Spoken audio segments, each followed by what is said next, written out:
Los líquenes son organismos fascinantes que resultan de la simbiosis entre hongos y algas o cianobacterias. Esta relación les permite prosperar en condiciones extremas, desde montañas heladas hasta desiertos áridos. Los hongos ofrecen estructura y protección, mientras que las algas realizan la fotosíntesis, proporcionando nutrientes. Esta adaptación les permite sobrevivir donde otros no pueden.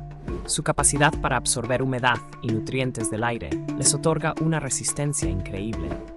Además, son indicadores clave de la salud ambiental, ya que son sensibles a la contaminación. Estudiar los líquenes no solo nos revela su fortaleza, sino también su papel vital en el equilibrio de los ecosistemas.